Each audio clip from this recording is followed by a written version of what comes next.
اور مولانا صاحب آپ سے ہمارا پہلا سوال ہے کہ جیسے آپ کو معلوم ہے کہ رمضان کا مہینہ آہستہ آہستہ ہم سے رخصت ہو رہا ہے اور صرف چند روزے باقی ہیں. لوگ زکوٰۃ کو لے کر تھوڑا سا جاننا چاہتے ہیں کہ زکوٰۃ وہ کس طرح سے ادا کریں.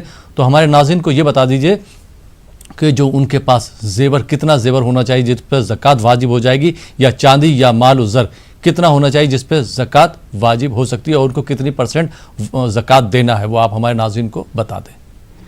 نحمده ونصلي ونسلم على رسوله الكريم اما بعد فاعوذ بالله من الشيطان الرجيم بسم الله الرحمن الرحيم خذ من اموالهم صدقة تطهرهم وتزكيهم بها صدق الله العظيم. حضرات ناظرین کرام, رمضان کی آخری عشرے میں منعقد افطار ٹائم کے اس پروگرام میں آپ سبھی کا استقبال ہے. اللہ تبارک و تعالی ہمارے روزوں کو, ہماری تراویح کو, ہماری تمام عبادتوں کو شرف قبولیت عطا فرمائے, آمین, اور ہمیں مزید نیکیوں کی توفیق عطا فرمائے. قرآن کریم کی جس آیت کو میں نے اپنا سرنامہ سخن اور اپنا عنوان بنایا ہے, اللہ تبارک و تعالی اپنے نبی صلی اللہ علیہ وسلم سے فرما رہا ہے خذ من اموالہم صدقۃ, کہ آپ ان کے اموال میں سے صدقہ لیجئے اور اس صدقے کے ذریعے تطہرہم وتزکیہم بہا, اس کے ذریعے ان کا تزکیہ, ان کا پیوریفیکیشن اور ان کی تطہیر فرمائیے. تو گویا صدقہ جو ہے یہ مال کی جو ہے یہ تطہیر ہے, اور یہ صدقہ جو ہے یہ ہمارے مال کی حفاظت کا بھی موجب ہے. رسول اللہ صلی اللہ علیہ وسلم فرماتے ہیں کہ حسنوا اموالکم بالزکوٰۃ, زکوٰۃ کے ذریعے اپنے مال کی حفاظت کرو. وداؤوا مرضاکم بالصدقات, اور صدقات کے ذریعے جو ہے اپنے مریضوں کا علاج کرو. تو حضرات گرامی یہ ایک مالی عبادت ہے, یہ نعمت مال پر اللہ تبارک و تعالیٰ کا شکریہ ہے, یہ غریبوں اور محتاجوں کی مدد ہے.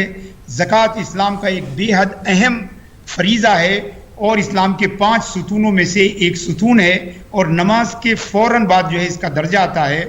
نماز اور زکوٰۃ میں اس قدر اتصال ہے, اس کا ربط ہے, ایسا کنیکشن ہے کہ قرآن کریم میں 82 ٹائم جو ہے زکوٰۃ کا ذکر نماز کے ساتھ متصلاً کیا گیا ہے. یہ بے حد اہم عبادت ہے, اور جیسا کہ قرآن کریم میں احادیث طیبہ میں اور فقہاء کرام نے فرمایا ہے کہ اس کا ایک نصاب ہے.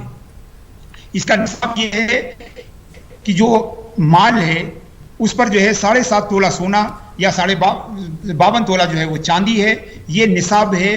اور اس کے علاوہ جو ہے جو زراعت ہے اس پر بھی زکوٰۃ ہے, جو فروٹس ہیں اس پر بھی زکوٰۃ ہے, جو کیٹلس یا جانور ہیں ان پر بھی زکوٰۃ ہے, جو دفینہ ہے یعنی جو زمین سے نکلنے والی چیزیں ہیں ان پر بھی زکوٰۃ ہے.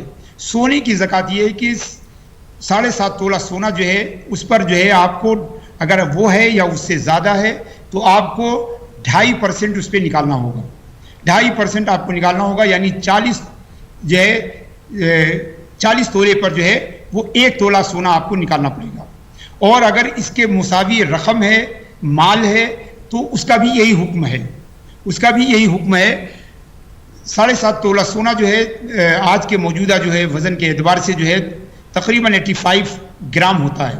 تو جس کے پاس بھی 85 گرام یا اس سے زیادہ سونا ہے یا اس کے برابر جو ہے وہ پیسہ ہے تو اس پر زکوٰۃ جو ہے وہ فرض ہے.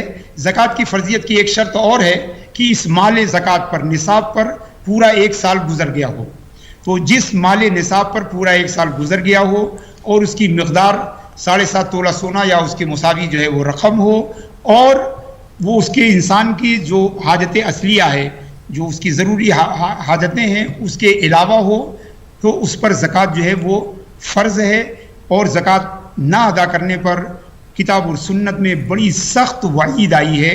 اگر آگے موقع آیا تو میں ان وعیدوں کو بھی آپ کے سامنے پیش کروں گا. اور اس کو سمجھیے کہ زکوٰۃ جو ہے یہ ویسے ہی فرض ہے جیسے کہ نماز ہے یا روزہ ہے. تو ہمیں چاہیے کہ ہم خوش دلی کے ساتھ اللہ تبارک و تعالیٰ کی اس فریضے کی تکمیل کریں, غریبوں کی مدد کریں.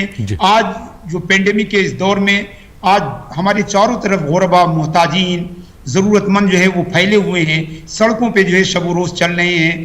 آپ ان کی مدد کیجئے صدقات کے ذریعے, زکوٰۃ کے ذریعے اور دوسری جو ہے نفل صدقات کے ذریعے.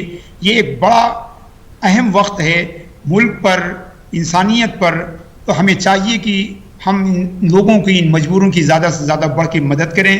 ہم اپنے صدقات کو ادا کریں، صدقہ فطر کو نکالیں اور دوسرے نفل صدقات بھی جو ہے نکالیں اور لوگوں کی مدد کریں. جی بہت شکریہ علیم اشرف جاچی صاحب.